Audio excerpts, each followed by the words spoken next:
Jadi judul kuliah saya adalah Distal Radial Access in Complex PCI. Tadi udah kita bicara panjang lebar. Sebenarnya kalau kita mau belajar, nih ada satu tulisan yang saya kira kalau mau belajar ini memang harus kita baca dengan baik, yaitu State of the Art mengenai Distal Radial Access, Consensus Report First Korea and Europe Transradial Intervention Meeting.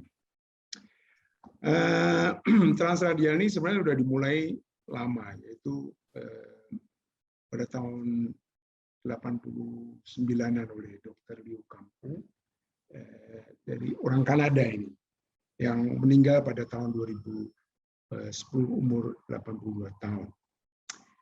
Cuman ini ada angiografi saja. Baru kemudian Dr. Kimene dan Dr. Larman melaporkan ada 3 kasus PCI menggunakan transradial. Ini klasik transradial, yaitu 2 instant restenosis dan 1 pada SVG dengan hasil yang baik. Lalu kemudian banyak tulisan-tulisan, terutama ini adalah meta-analisis yang menyatakan bahwa transradial ini jauh lebih baik dibanding dengan transfemoral, baik dalam mengurangi all cause of death, MIS, major bleeding, dan sebagainya. Jadi lebih baik, terutama yang menjadi kelas 1 itu kalau digunakan pada ACS atau pada waktu menggunakan primary PCI. Walaupun demikian, tetap ada drawback dari transradial atheneal access. Yang pertama, yang tadi sudah disebut Dr. Fauzi, adalah mengenai radial artery occlusion. Ya, radial artery occlusion seperti ini, biru-biru seperti ini. Lalu yang banyak juga adalah hematom seperti ini. Ya, karena menekannya itu tidak pas pada tulang.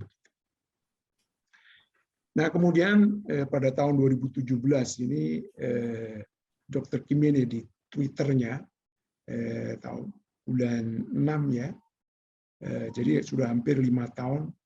Ini adalah kuliah dari Dr. Darren Klaas ya, mengenai distal radial. Kemudian sebulan kemudian itu Dr. Kimene melakukan distal transradial menggunakan slender sheath. Ya. Hasilnya luar biasa seperti ini. Ya. Jadi memang bahkan ini ditekannya hanya 10 menit saja. Ya. Kemudian kalau kita lihat bahwa sejarahnya memang panjang, ya, dari tahun 89, 92 first report, lalu 93 dilaporkan oleh Dr. Kimene, sampai 2017. Sebenarnya first report dari distal radial itu bukan Dr. Kimene, tapi kalau nggak salah ini orang Iran atau orang Rusia tahun 2011. Ya. Ya, lalu kemudian kenapa kok distal radial ini lebih baik, lebih enak? Karena posisi pasien. Ini pasien pronasi, ya. Jadi kalau supinasi begini ini, jadi pasiennya capek. Bagi intervensi atau untuk angiografi, untuk intervensi yang straightforward, barangkali perbedaannya nggak nyata. Tidak hanya kurang dari 1 jam, saya kira klasik transradial dengan distal radial tidak banyak berbeda. Tetapi kalau sudah mulai lama, kompleks cases, maka distal radial posisi pasien akan jauh lebih baik. Terutama kalau misalkan menggunakan left radial approach, yang klasik hampir susah.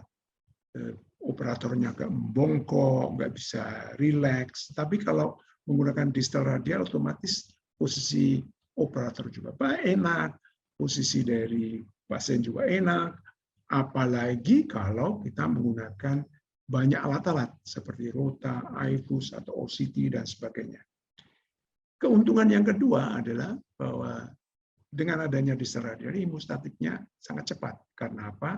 Karena di dalam snuff box ini di mana kita melakukan puncture, itu ada dua tulang yang sebagai bantalan untuk hemostatik, yaitu trapezium dan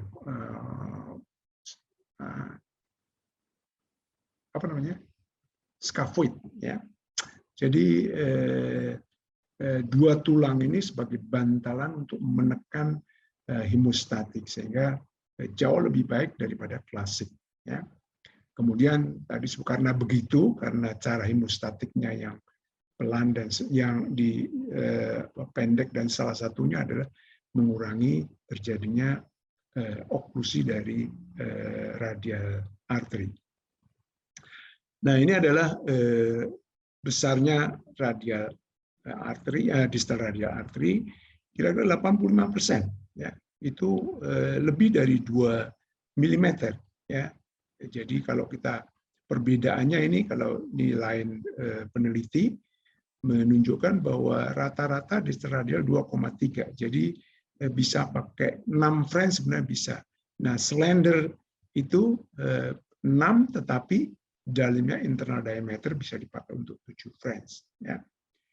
Kemudian last radial oklusi, ya, sangat kecil kalau dibanding dengan tradisional, ya, bisa 2 kali lipat. Kemudian bisa juga kita menggunakan ultrasound guided, ya. Tapi tentu saja ini menggunakan ya alat barangkali kalau nggak biasa agak ribet, tetapi kalau sudah biasa mestinya nggak ada masalah. Dr. Fauzi banyak menggunakan ultrasound guided. Ini salah satu cara, ya, dengan ultrasound guided, ya, kemudian ditusuk keluar, dan kemudian ini menggunakan pisau, ya. Kalau dengan slender saya menganjurkan untuk tidak menggunakan pisau seperti ini karena licin, ya. Nanti saya tunjukkan caranya. Biasanya snuff box itu ada di daerah sini, jadi kalau saya biasanya di dalam snuff box, walaupun boleh di luar snuff box seperti nanti. Ini kalau saya, ini teknik yang biasa saya pakai adalah yang memberi tanda aja setelah pulsasi, sebelum ditutup, ya kita kasih tanda seperti ini, ya. Baru kemudian ditutup karena perawat dengan melihat itu akan bisa meletakkan lubang di mana akan kita lakukan puncture, ya. Biasanya kita kasih anestesi, lokal, ya, lokal anestesi sampai kembung. Kemudian kita kasih masase sebentar, ya. Persis seperti klasik radial, ya. Baru kemudian kita puncture, ya. Ini puncture yang seadanya, ya. Jadi kadang-kadang beberapa kali puncture kita lakukan, ya. Kalau tidak berhasil, ya, ngilu katanya, ya. Kita hanya berdasarkan palpasi saja.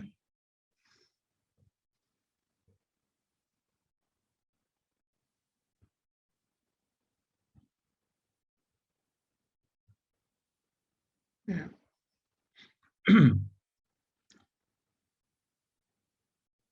Bisa sebenarnya yang dianjurkan, banyak yang menganjurkan untuk menggunakan needle seperti ini, tapi sebenarnya bisa juga kalau menggunakan abuket, ya, kebiasaan saja. Ini sudah bisa lihat, ya.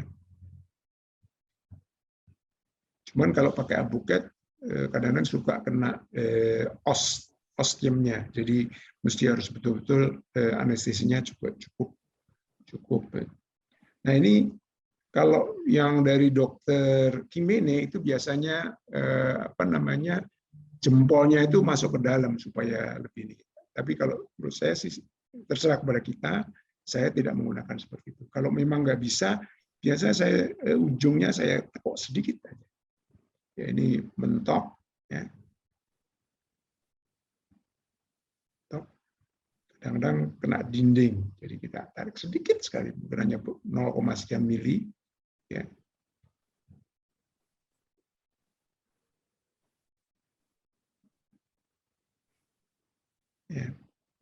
umumnya gampang, jarang yang seperti begini ini. Ya.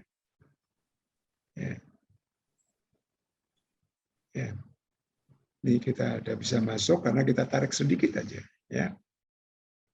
Lalu kalau sudah, nah kita pakai pakai yang slender sheet, ya. Saudara bisa lihat ini pakai 7 French, jadi oh ini Jangan lupa dikasih air ya dok ya.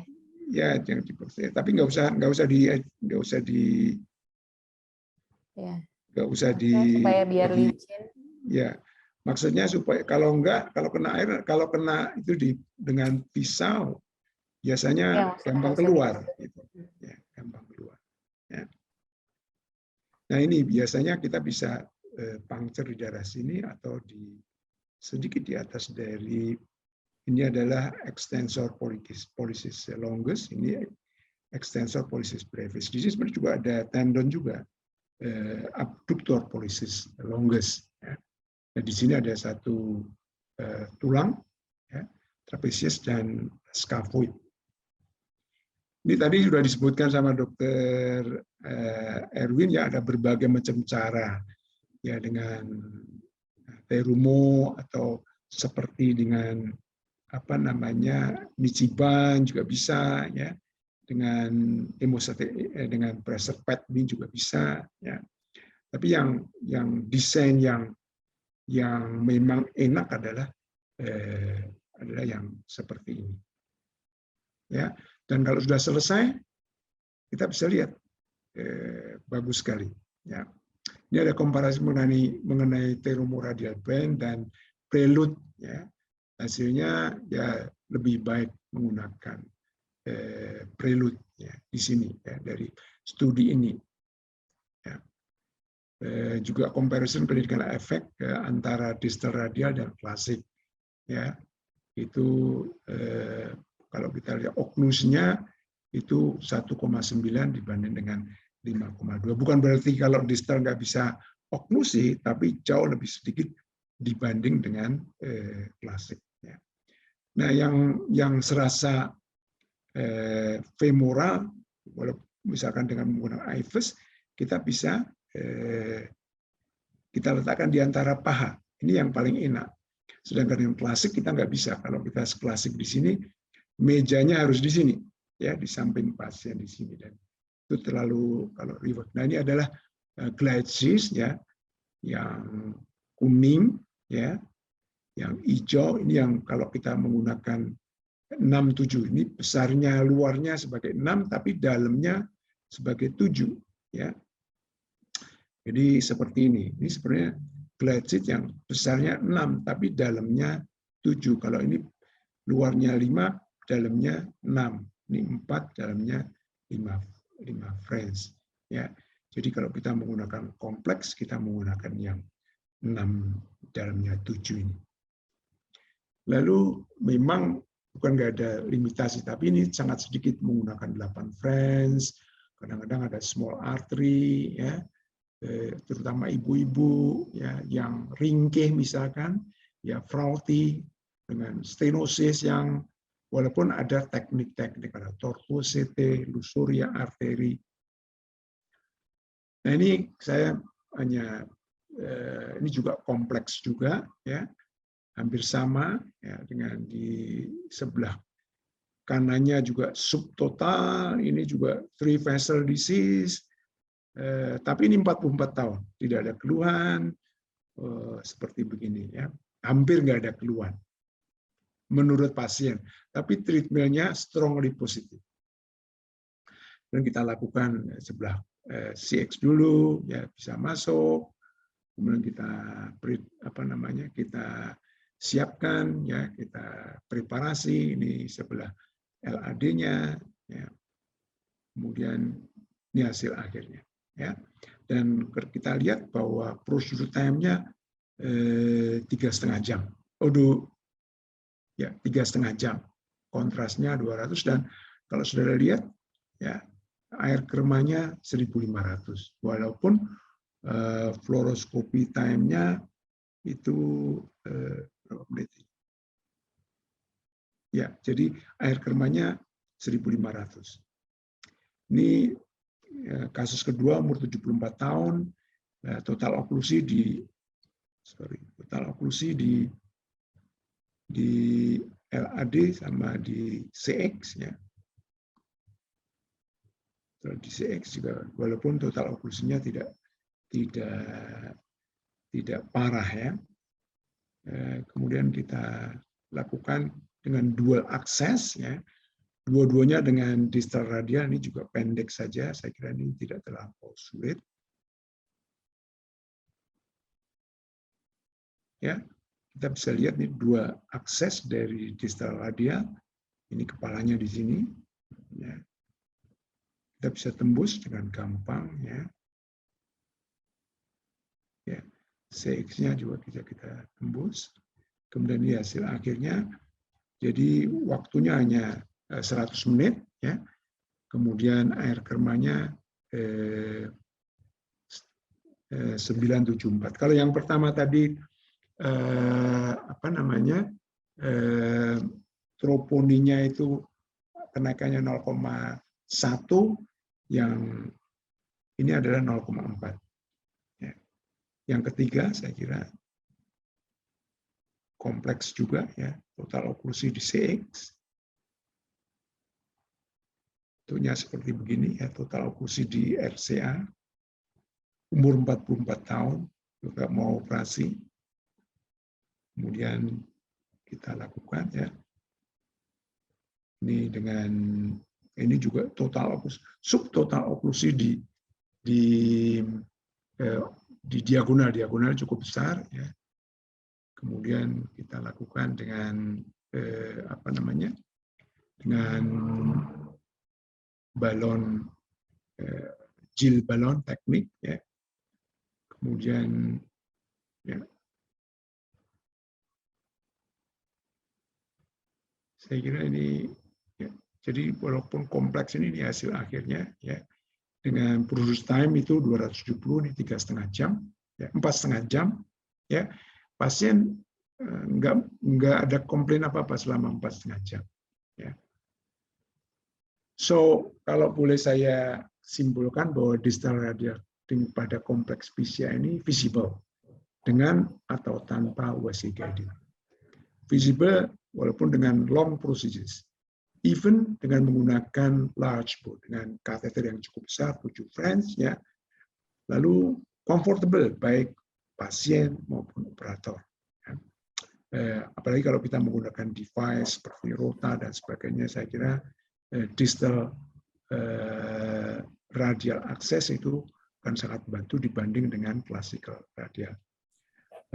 Beberapa keuntungannya adalah dibanding dengan femoral, apalagi ini fast mobility, fast hemostatic, dan data mengenai RAO occlusion ini, ya, radial access artery occlusion ini juga sudah cukup banyak. Walaupun demikian tetap berkembang, ya, terutama untuk structural yang kita sudah pernah melakukannya dengan Dr. Fauzi. Terima kasih. Wassalamualaikum warahmatullahi wabarakatuh.